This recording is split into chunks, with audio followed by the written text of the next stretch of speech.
आज का जो परम मंगल दिन है, तो आज श्री चैतन्य महाप्रभु की गौर पूर्णिमा है। थोड़ा सामने बैठिए, थोड़ा सामने। तो आज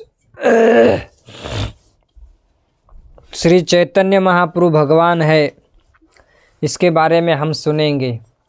जैसे कलयुग में लोग कहते हैं कि ये भगवान है, वो भगवान है, लेकिन आज इस गौर पूर्णिमा उत्सव में हम सुनेंगे कि श्री कृष्ण चैतन्य महाप्रभु स्वयं भगवान है।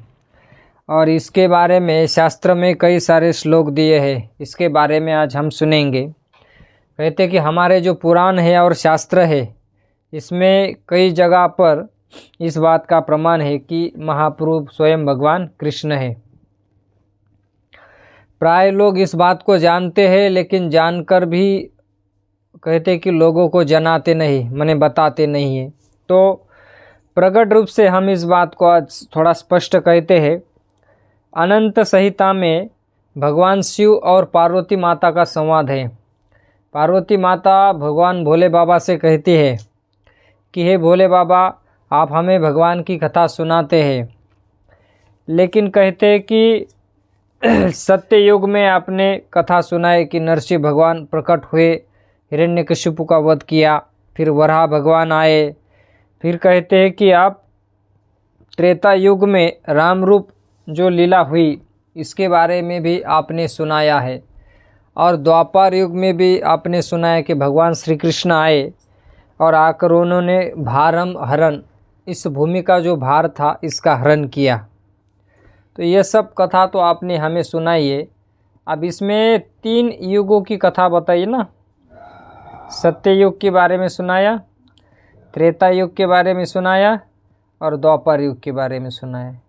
अब पार्वती माता कहती है कि आप मुझे बताइए कि कलयुग में भगवान के रूप, माने कलयुग में भगवान कौन से रूप में प्रकट होते हैं, और प्रकट होते हैं और प्रकट होने का उद्देश्य क्या है, भगवान कैसे आते हैं, और कलयुग में भगवान कौन सी लीला करते हैं। तो पार्वती माता ने यह प्रश्न पूछा है भोले बाबा से। यह है अनंत संहिता में, इस ग्रंथ में इस बात की जिक्र की गई है। अब भगवान भोले बाबा कहते हैं कि देवी देवी ए अय्य राधिका कृष्ण स अयव गौर विग्रहे नवदीपस्य तद शुभम। जब पार्वती माता ने इस प्रकार पूछा, तो कलयुग में भगवान की लीला अवतार क्या है। भगवान का कल की अवतार भी होगा, लेकिन कहते हैं कि ये अंश अवतार है भगवान का, लेकिन मूल रूप में कहते हैं कि कलयुग में भगवान प्रकट हुए, इसके बारे में आप हमें वर्णन कीजिए। तो शिव जी कहते हैं कि देखिए, अय्व राधिका कृष्ण, अभी मैंने तुम्हें द्वापर युग की कथा सुनाई है। तो सत्य, त्रेता, द्वापर तीनों हो गया, लेकिन इस समय कहते हैं कि अय्व राधा कृष्ण, माने राधा कृष्ण ही कलयुग में कहते हैं कि गौर विग्रह। गौर विग्रह माने साक्षात श्री कृष्ण चैतन्य महाप्रभु के रूप में राधा कृष्ण प्रकट होंगे। तो कहते हैं कि यत च वृंदावनम देवी, हे पार्वती, और जो वृंदावन है वही वृंदावन कहते हैं कि वह नवदीपस्य, नवदीप के रूप में प्रकट होगा। इसलिए नवदीप मायापुर को गुप्त वृंदावन कहते हैं। अब यही वृंदावन कहते हैं वहाँ पर नवदीप मायापुर के रूप में प्रकट होगा, नवदीप के रूप में प्रकट होगा। और यह बात शिव पार्वती को अनंत संहिता में कहते हैं। साक्षात राधा कृष्ण चैतन्य के रूप में प्रकट होंगे। इसलिए कहते हैं राधा कृष्ण एक तनु है। राधा रानी और भगवान श्री कृष्ण मिलके स्वयं चैतन्य महाप्रभु प्रकट हुए। इसलिए हम कलयुग में जो महाप्रभु ने महामंत्र प्रदान किया है, उसका कीर्तन भी करते हैं और उसका नाम जप भी करते हैं। और चैतन्य महाप्रभु ने हमें कहा कि माला के ऊपर नाम जपना चाहिए। हमें अपने गुरुजन आचार्यगण जो बताते हैं, उसके पद चिन्हों पर हमें चलने का प्रयास करना चाहिए। महाप्रभु ने देखा होगा फोटो में माला जपते हैं, है ना। तो माला के ऊपर भगवान के नाम का जप करना चाहिए, इससे फल की प्राप्ति होती है। कोई मुख से नाम लेता है तो ये भी अच्छा है, गलत नहीं है, लेकिन हमें महाप्रभु ने कहा है कि माला के ऊपर नाम जप करना चाहिए। आगे कहते हैं कि अब यहाँ पर शिवजी ने पार्वती माता को प्रमाण देकर बताया। कहते कि अयो राधा कृष्ण गौर विग्रह, यही राधा कृष्ण गौर विग्रह चैतन्य महाप्रभु के रूप में प्रकट होंगे। तो इस प्रकार पार्वती माता को भगवान भोले बाबा ने बताया है। अब श्रीमद् भागवतम के 10वें स्कंद में इस बात का जिक्र किया गया है। जब भगवान श्री कृष्ण 3 महीना 10 दिन के हुए तो वसुदेव जी ने गर्गाचार्य जी को कहा कि आप मथुरा से जाकर ब्रज में जाइए, और ब्रज में हमारे जो पुत्र है नंद बाबा के यहाँ अभी तक हमारे जो पुत्र है इनका नामकरण संस्कार नहीं हुआ है, तो आप वहाँ जाइए और उनका नामकरण संस्कार कीजिए, क्योंकि हम क्षत्रिय है और क्षत्रियों के जो बेटा होते हैं उनका 21 दिन में नामकरण संस्कार होना चाहिए। जैसे आपल्याकडे म्हणतात नाव ठेवणे। तो फिर गर्गाचार्य मथुरा से चले गए और मथुरा से वहाँ नंद बाबा को मिले। तो नंद बाबा ने उनका स्वागत किया और स्वागत करने के बाद कहे कि आप हमारे 2 पुत्रों का नामकरण कीजिए। गर्गाचार्य जी ने कहा कि आप कैसी बात कर रहे हैं, आप जानते हैं कि मैं यदुवंश का आचार्य हूँ, और यह बात अगर कंस को पता चली तो बहुत बड़ी समस्या खड़ी हो जाएगी। तो नंद बाबा कहते कि आप चुपचाप गौशाला में चलिए। गौशाला में जाकर इन 2 लड़के हैं इनका नामकरण कीजिए, केवल मैं और आप दोनों ही रहेंगे और कोई नहीं रहेगा गौशाला में। नंद बाबा इस तरह से बात करते हैं, और गर्गाचार्य तो इसी काम के लिए आए थे, लेकिन उनको देखना था कि नंद बाबा क्या कहेंगे। तो अब गर्गाचार्य नंद बाबा और 2 उनके जो बेटे थे ये गौशाला में गए, और गौशाला में कहते हैं कि वहाँ पर गर्गाचार्य ने नंद बाबा का जो बड़ा लड़का था उसको अपनी गोद में ले लिया। जैसे छोटे बच्चों को नहीं गोद में लेते हैं, तो वैसे उन्होंने उनका जो बड़ा बेटा था उनको गोद में ले लिया। कहते कि अयम ही रोहिणी पुत्रो, यह रोहिणी का पुत्र है। और कहते हैं कि इसके 3 नाम होंगे, एक बल, दूसरा राम और तीसरा संकर्षण। बोले बल में वो बलवान होगा, और राम का मतलब है कि सबके साथ रमन करेगा, आनंद लेगा, आनंद देगा, इसलिए इसको राम भी कहते हैं। और कहते संकर्षण, सबको अपनी ओर आकर्षित रखेगा। और रमयन का एक मतलब होता है कि पांडव और कौरव में अलगता होगी लेकिन अलगता नहीं रहने देगा। ऐसे इनके राम, बल और कहते हैं कि संकर्षण नाम 3 नाम होंगे। अब इनका तो नाम होगा, बलराम जी हो गए बड़े लड़का, इनके बारे में तो गर्गाचार्य ने सब कुछ बता दिया। अब जो छोटा लड़का था उनके छोटे बेटे को उन्होंने गोद में बिठाया, और गोद में बिठाया और कहे कि ये जो छोटा लड़का है ना बड़ा कमाल का है। बोले इसके बहुत नाम हो गए और बहुत अलग अलग कार्य करेगा ये। और कहते हैं कि आसन वर्णास्त्र यस्य गृह्णन्तो अनुयुगम तनु शुक्ल रक्तस्तथा पीत इदानीम कृष्णताम गतः। कहते हैं कि बहुनी नामानि संति, इनके बहुत नाम होंगे। गोवर्धन धारण करेगा तो गिरवरधारी नाम होगा, गोपियों के साथ रमन करेगा तो गोपीजन वल्लभ होगा, माखन चोरी करेगा और फिर रन से भाग जाएगा तो रणछोड़ राय नाम होगा। तो कहते हैं कि यह अस्य त्रयवर्णः, तीनों युगों में अलग अलग इसके नाम होंगे। तो कहते कि वर्णास्त्रयो, ये जो छोटा लड़का है ये पिछले 3 युगों में जन्म ले चुका है। अब गर्गाचार्य जो हो चुका है इसके बारे में बता रहे। कहते हैं कि शुक्ल माने सत्ययुग में आपका बेटा सफ़ेद रंग का होता है, माने जो बीत चुका है उसके बारे में गर्गाचार्य बता रहे हैं। और त्रेता युग में इनका रंग रक्त, रक्त माने लाल, और कलयुग में कहते पीत रंग, पीले रंग का। इदानीम कृष्णताम गतः, माने अभी, अभी माने ये द्वापर युग की कथा है ना, कि गर्गाचार्य जी और नंद बाबा का प्रसंग जो है वो द्वापर युग में हो चुका है। तो अभी कह रहे हैं कि इदानीम कृष्णताम गतः, द्वापर में कृष्ण रंग माने काले रंग का है, और पीत रंग माने पीले रंग का, माने कलयुग का वर्णन। लेकिन इसके पहले 3 युग के बारे में उन्होंने यहाँ पर वर्णन किया है। तो कहते कि इदानीम कृष्ण ताम गतः, अभी काला है, इस कारण इसका नाम कृष्ण रखता हूँ। पीत, पीला रंग, कलयुग में भगवान पीले रंग में प्रकट होते हैं। और कहते कि पीले रंग के भगवान कौन है?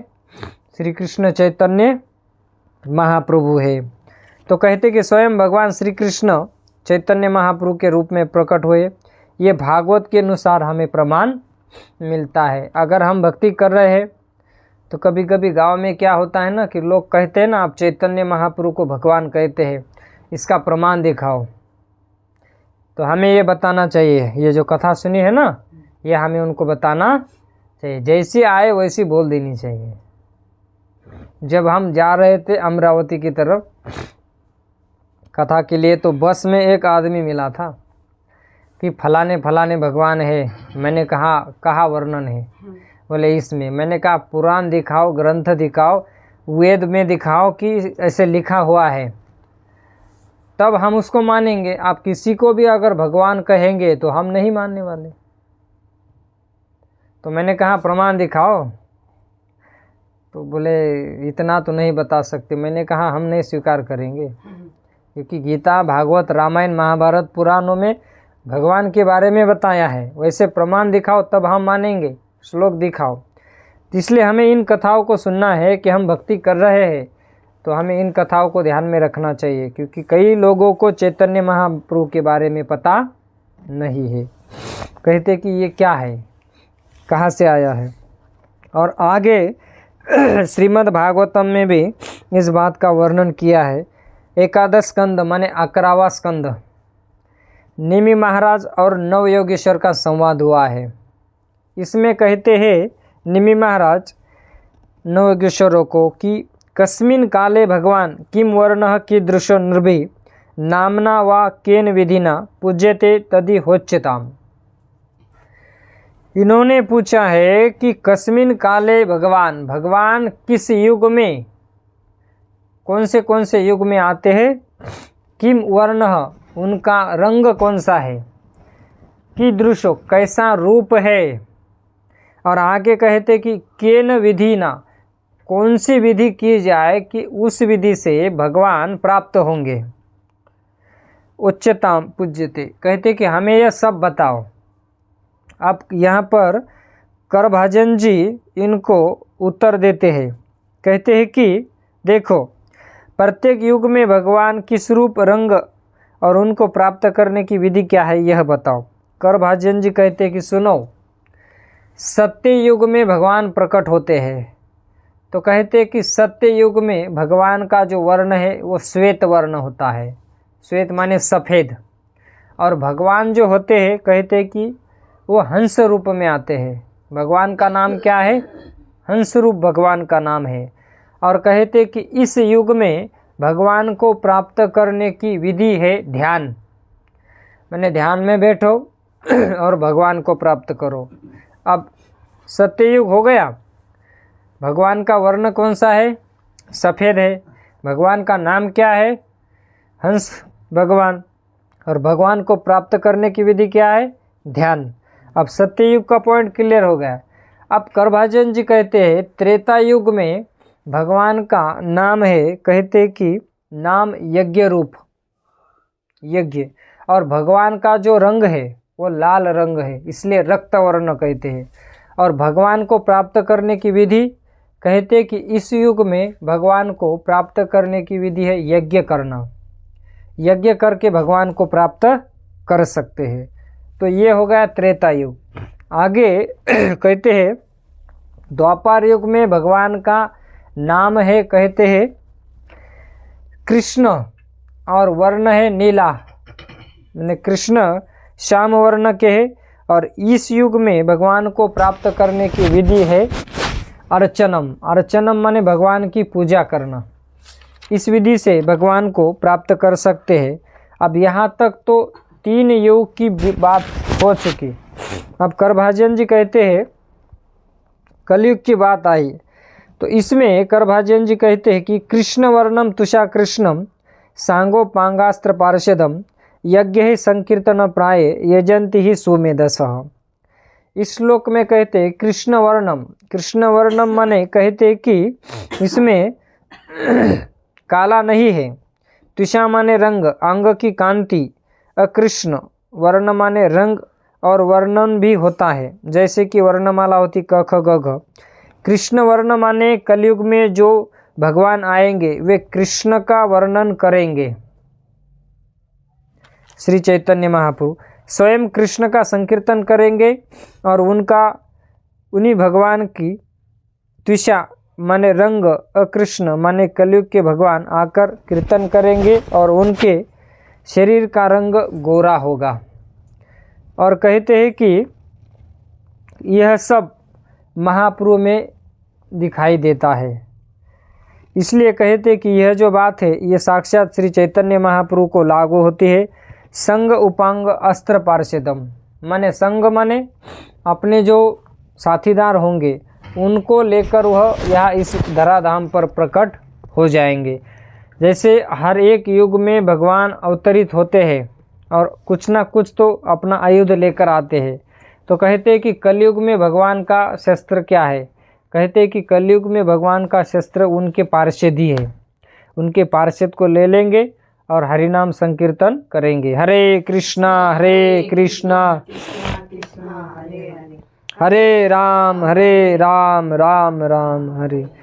उनके पार्षद ही उनके शस्त्र होंगे। महाप्रभु के पार्षद शस्त्र का काम करेंगे। और जैसे कहते कि द्वारका लीला हुई भगवान की, तो द्वारिका लीला में जो नंद बाबा है वही महाप्रभु की लीला में जगन्नाथ मिश्र बनेंगे, माने चैतन्य महाप्रभु के पिताजी बनेंगे। और सची माता जो यशोदा माता है वही सची माता बनेगी। रोहिणी देवी पद्मावती बनेगी। वसुदेव जी मुकुंद पंडित हड़ाई पंडित बनेंगे। मधु सखी नरहरि प्रभु, बलराम अनंग मंजरी नित्यानंद बनेंगे। महाविष्णु सदाशिव मिलकर अद्वैत आचार्य बनेंगे। राधा रानी कहते गदाधर पंडित बनेंगे। और नारद और भक्त मिलकर श्रीवास पंडित बनेंगे।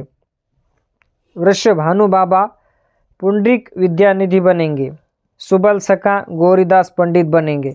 मधुमंगल कहते हैं कि श्रीधर पोलावेज बनेंगे। तो इस प्रकार कहते हैं कि जो भागवत में ऐलान किया गया है सांगो पांग पार्षदम माने संघ और पार्षद समेत उपांग साथ श्री चैतन्य महाप्रभु इस युग में प्रकट होंगे। हरे कृष्णा हरे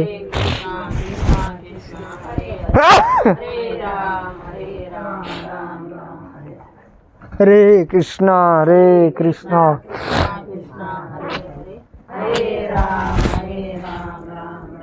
तो श्री चैतन्य महाप्रभु के शस्त्र उनके पार्षद माने भक्त है और कलयुग में भगवान के शस्त्र उनके पार्षद होंगे। तो कहते कि उनको प्राप्त करने की विधि क्या है, सत्य त्रेता द्वापर कली में अलग अलग बताई है। वैसे कहते कि कलयुग में भगवान को प्राप्त करने की विधि है यज्ञ ही संकीर्तन प्राय यजंती सुमेधसः। कहते कि यज्ञ किया जाता है, जैसे हवन यज्ञ करते हैं। तो कहते हैं कि यह यज्ञ नहीं है, संकीर्तन यज्ञ होगा। प्रायः माने 99% लोग भगवान के नाम का संकीर्तन करेंगे, यही यजन होगा। और सुमेधसः का मतलब होता है कि जो बहुत बहुत बुद्धिमान लोग हैं वह इनका भजन करेंगे, इनकी भक्ति करेंगे और अंततः इनके नाम का आश्रय लेकर भगवान के धाम को प्राप्त करेंगे। हरे कृष्णा कृष्णा कृष्ण राम हरे राम राम राम हरे हरे। और कहते हैं कि इस प्रकार चैतन्य महाप्रभु जिनका आविर्भाव उनके विषय में अनंत संहिता में शिव जी ने पार्वती माता को इस प्रकार वर्णन किया है। तो अब आगे कहते हैं कि शिव पुराण में भी इस बात का वर्णन है ना। आजकल शिव पुराण बहुत चलता है, कथा सुनते हैं लोग, है ना। तो शिव पुराण में भी इस बात का श्लोक आया है कि श्री कृष्ण चैतन्य महाप्रभु साक्षात भगवान है। तो कहते हैं कि इसमें वर्णन आता है, क्या वर्णन आता है? द्विजा भूमि जायदम जायदम भक्त रूपिण कलो संकीर्तन आरंभे भविष्यामि सची सुतः। सची सुत, सची किनका नाम है? चैतन्य महाप्रभु के माँ का नाम है सची माता और उनके पिताजी का नाम है जगन्नाथ मिश्र, ब्राह्मण परिवार। तो कहते हैं कि जब सारे देवता एक बार भगवान के पास जाते हैं और भगवान को अवतार लेने के लिए निवेदन करते हैं, तब आकाशवाणी होती है। और क्या कहा गया है यही श्लोक में? द्विजा भूमि जायदम जायदम भक्त रूपिण। भगवान कहते हैं कि मैं जन्म लूँगा, लेकिन द्विजा, द्विजा माने ब्राह्मण, ब्राह्मण के घर में मैं जन्म लूँगा। तो इस प्रकार से कहते हैं कि मैं भगवान बनकर नहीं आऊँगा, मैं भक्त बनकर आऊँगा और भक्ति का आस्वादन करूँगा। इसलिए कहते कि द्विजा भूमि जायदम जायदम भक्त रूपिणः। और कहते हैं कि कलो संकीर्तन आरंभे भविष्यामि सचीसुत। सची माता का पुत्र बनकर मैं प्रकट होऊंगा। और कहते कि इस कलयुग में मैं क्या करूँगा? संकीर्तन आरंभे, संकीर्तन का प्रारंभ करूँगा। श्री चैतन्य महाप्रभु जब इस धराधाम पर प्रकट हुए, माने आज के दिन शुक्ल पक्ष है ना, फाल्गुन मास, होली के दिन, कहते हैं कि संध्या के समय चैतन्य महाप्रभु जब प्रकट हो रहे थे तो सब जगह हरिनाम की ध्वनि गूंज रही थी। सब साधु संत प्रसन्न थे, नदियाँ प्रसन्न थी, सब जगह इतना आनंद था कि जो एवन लोग थे ना, वो भी चिढ़ा के एक दूसरे को हरे कृष्णा कह रहे थे। माने जब भगवान इस धराधाम पर प्रकट होने वाले थे तो उन्होंने सबको, कहते हैं कि जबरन नाम निकलवाया मुँह से, वश किया कि यवन लोग भी भगवान के नाम का उच्चारण करने लगे, हरे कृष्णा करने लगे। तो संध्या के समय चैतन्य महाप्रभु इस जगत में नाम के माध्यम से ही प्रकट हो गए और जैसे उनका जन्म हुआ तो हरे कृष्ण महामंत्र का वहाँ गूंज रहा था। और जब चैतन्य महाप्रभु नाम बंद होता था तो रोते थे और जब नाम चलता था तो शांति से बैठते थे। मैंने जिन्होंने नाम का आश्रय दिया है, लिया है और आचरण से सिखाया, ऐसे चैतन्य महाप्रभु हम लोगों का कल्याण करने के लिए इस धराधाम पर भक्त के रूप में प्रकट हो गए। और शस्त्र उनका एक ही था, भक्त और हरि नाम। जैसे भगवान कृष्ण आए, उन्होंने दुष्टों को मारा, लेकिन अब जीवों का कल्याण करने के लिए, करुणा करने के लिए महाप्रभु स्वयं एक भक्त के रूप में आ गए। बोले कहा नवद्वीप में, मायापुर, और जगन्नाथ मिश्र इनके घर पर ब्राह्मण परिवार में, और माता सची माता संध्या के समय प्रकट हो गए। तो चैतन्य महाप्रभु इस धराधाम पर आए श्री अद्वैत आचार्य के करुणा के कारण। अद्वैत आचार्य प्रतिदिन तुलसी दल और गंगा जल शालिग्राम जी को अर्पण करते थे और महाप्रभु को प्रकट होने के लिए प्रार्थना करते थे। तो ऐसे कलियुग पावन अवतार करुणा वरुणालय श्री चैतन्य महाप्रभु आज के दिन इस धराधाम पर हम लोगों के लिए प्रकट हुए।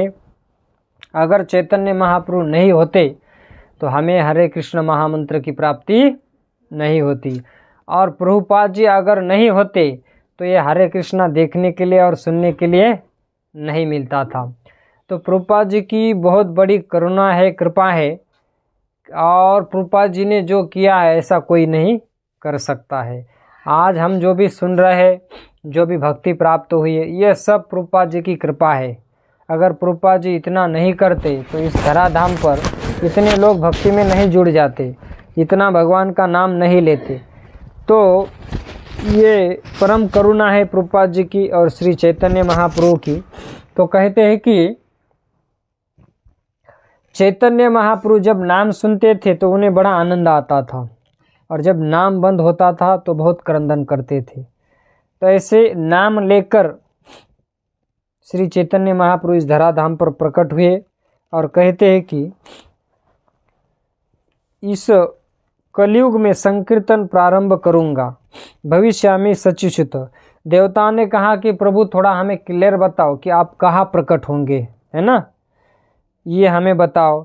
तो उन्होंने कहा कि देखो, सचिसुत, सची माता के गर्भ से मैं प्रकट हो जाऊंगा, तो इस प्रकार उनका पुत्र बनकर आऊँगा और कलयुग में नाम संकीर्तन का प्रचार करूँगा। तो इस प्रकार शिव पुराण में भी चैतन्य महाप्रभु का जिक्र किया गया है। अब कौन नहीं होगा कि जो श्री कृष्ण चैतन्य महाप्रभु को मानेगा नहीं, है ना। सब जगह प्रमाण इस बात का दिया है। और आगे इस का एक प्रमाण दिया है कि कूर्म पुराण में कहा गया है।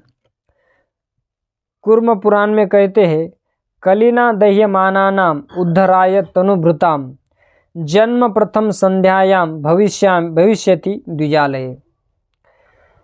अब कूर्म पुराण में कहते कि कलिना दह्यमानानाम, इस कलयुग में दहकते हुए कलयुग में कहते कि मैं आऊँगा।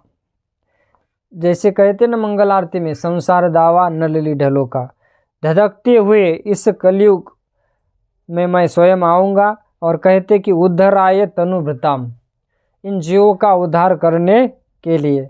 अब हम देखते हैं संसार में सब जगह आग लग चुकी है ना, हर चीज़ पर, हर जगह पर। लेकिन जब भक्ति करेंगे तब हमें ये बातें समझ में आती है, नहीं तो नहीं समझ में आती है। आज है ग्रहण था, ग्रहण में क्या करते हैं, भजन भक्ति करते हैं, है ना। तो ग्रहण के समय में कथा सुनना चाहिए, नाम जप करना चाहिए, भगवान की पूजा करना चाहिए, या कुछ पढ़ सकते हैं, मैंने सब कुछ आध्यात्मिक कार्य करना चाहिए ग्रहण के समय में, बाकी कुछ नहीं करते हैं। लेकिन आज की स्थिति ऐसी है कि ग्रहण माने लगता है कि ये क्या मुसीबत खड़ी की है, लोगों को लगता है। इस समय में जो भी हम भजन भक्ति करते हैं उसका बहुत फल मिलता है, इसलिए इस बात का हमें वैल्यू समझना चाहिए। तो कहते हैं कि कलिनाम दह्यमाना नाम, धधकता हुआ कलयुग होगा, उद्धराय तनुभृताम, और संसार के जीवों का उद्धार करने के लिए तनुभृताम, मैं शरीर धारण करूँगा। जन्म प्रथम संध्यायाम, कलयुग की प्रथम प्रारंभ में बिल्कुल श्री चैतन्य महाप्रभु कहते कि भविष्यति द्विजालय, मैं कृष्ण द्विजालय माने ब्राह्मण के घर पर प्रकट हो जाऊंगा। अब ये कूर्म पुराण में इस बात को कहा गया है कि मैं कलयुग में चैतन्य महाप्रभु के रूप में प्रकट होऊंगा। अब आगे कहते गरुड़ पुराण में, गरुड़ पुराण में तो बहुत सुंदर श्लोक है, अहम पूर्णो भविष्यामि युग संदो विशेषतः मायापुरे नवद्वीपे भविष्यामि सची सुतः। सची सुत माने सची माता का पुत्र चैतन्य महाप्रभु कहते कि अहम पूर्णो, मैं पूर्ण पुरुषोत्तम भगवान। कहते कि युग संधो विशेषतः, दोनों युग, द्वापर युग का अंत और कलयुग का प्रारंभ, युग के संध्या समय मैं कहते कि मायापुरे नवद्वीपे, मायापुर में नवद्वीप इस स्थान पर भविष्यामि सची सुतः, भविष्य में मैं सची माता का पुत्र बनकर प्रकट हो जाऊंगा। तो इस प्रकार कहते कि मैं उनका पुत्र बनकर प्रकट हो जाऊंगा। अब ये गरुड़ पुराण में बताया है। और आगे कहते हैं कि देवी पुराण में, कुछ लोग देवी पुराण कथा करते हैं ना, सुनते हैं, तो देवी पुराण में भी श्री चैतन्य महाप्रभु का जिक्र किया गया है, उनके बारे में बताया है। क्या कहते हैं? नाम सिद्धांत संपत्ति प्रकाशन परायण क्वचित श्री कृष्ण चैतन्य नामना लोके भविष्यति। देवी भागवत में श्लोक दिया है, क्या कहते हैं कि नाम और सिद्धांत, ये दो बातें कही है, भगवान का नाम और सिद्धांत। और वास्तव में ये दोनों बातें सही है ना। भगवान नाम भी लेकर आए और भक्ति में सिद्धांत भी दे दिया। सिद्धांत के बिना भक्ति अधूरी है। सिद्धांत भले चितिया न करलस, देवराज गोस्वामी कहते हैं। तो कहते हैं कि सिद्धांत का प्रकाशन करने के लिए, नाम और सिद्धांत का प्रकाशन करने के लिए, प्रदान करने के लिए, कहते हैं कि क्वचित माने चैतन्य नामना, चैतन्य के नाम से लोके भविष्यति, इस लोक में प्रकट हो जाऊंगा। अब ये देवी पुराण का प्रमाण मिल गया। अब नरसिंह पुराण में क्या कहते हैं, अंत में सुनिए। सत्य देते कुलाधिनाम समय सिंहर्द मृत्याकृति। नरसिंह पुराण में कहते कि सत्य युग में दैत्य कुल का विनाश करने के लिए या करते समय आधा शरीर नर का था और आधा पशु का था ना, इसलिए तो नरसिंह बनकर प्रकट हुए थे। तो कहते हैं कि मैंने वह रूप धारण किया था सत्य में। और त्रेता युग में 10 कंधर परिभवन रामेति नामाकृति ही। कहते कि त्रेता युग में 10 कंधर, जिसको 10 मस्तक थे, ऐसे रावण का मस्तक काटने के लिए रामेति नामाकृति, मैं राम है ना, इस रूप में प्रकट हो गया था। लेकिन आगे कहते हैं गोपालान परिपालयन ब्रजपुरे भारम हरण द्वापारे गौरांग प्रिय कीर्तन कलयुगे चैतन्य नामना प्रभु। कहते कि द्वापारे भारम हरण, द्वापार में भार हल्का करने के लिए मैं गोपाल इस नाम से इस ब्रज भूमि में प्रकट हुआ और गयाओं का पालन किया और भूमि का भार हल्का किया। लेकिन कहते हैं कलयुगे, कलयुग में गौरांग प्रिय कीर्तन हो। कहते कि गौरांग प्रिय कीर्तन कलयुगे चैतन्य नाम नहा। कहते हैं कि जो कीर्तन है कलयुग में गौरांग प्रिय नामना। कहते कि कलयुग में मैं चैतन्य नामना, चैतन्य नाम से, चैतन्य महाप्रभु नाम से प्रकट होऊंगा और मेरा दूसरा एक नाम होगा गौरांग, और मुझे प्रिय होगा गौरांग प्रिय कीर्तन हो। गौरांग को प्रिय होगा भगवान का कीर्तन। हरे कृष्णा कृष्णा कृष्ण हरे राम राम राम। तो कहते इस प्रकार जब हमारे पास प्रमाण होता है तो हमें इस बात को स्वीकार कर लेना चाहिए और हमारे जीवन में धारण करना चाहिए। तो कहते हैं कि कलयुग में गौरांग प्रिय कीर्तन चैतन्य नामना प्रभु, गौरांग रूप से प्रकट होकर प्रिय कीर्तन करेंगे और कहते कि उनका नाम होगा श्री कृष्ण चैतन्य महाप्रभु। तो इस प्रकार नरसिंह पुराण में भी इस बात का प्रमाण दिया गया है।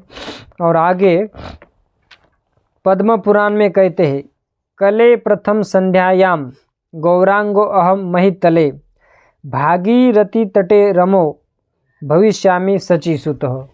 कलयुग के प्रथम संध्या में गौरांगो कहते कि मैं इस धरती पर गौरांगो अहम, गौर वर्ण लेकर मैं इस धराधाम पर कहते कि भागीरथी तटे रम्य, रम्य आनंददायक, भागीरथी माने गंगा, इस तट पर भविष्यामि सचिसुत, सची माता का पुत्र बनकर मैं प्रकट हो जाऊंगा। तो इस तरह से श्री कृष्ण चैतन्य महाप्रभु साक्षात भगवान है, इसके प्रमाण हमने कुछ पुराणों के माध्यम से श्रवण किए। और संक्षिप्त में जो गौर पूर्णिमा महामहोत्सव है इसको हमने ग्रहण और उपवास के माध्यम से और भगवान के बारे में संक्षिप्त में श्रवण करने का प्रयास किया और हमने सुना भी है। तो प्रभुपाद जी की कृपा से, श्री चैतन्य महाप्रभु गौर निताय राधा श्याम सुंदर जी की कृपा से थोड़ा संक्षिप्त हम इसका वर्णन कर चुके और आप सब भक्त आए, इसलिए आप सभी भक्तों का बहुत बहुत धन्यवाद।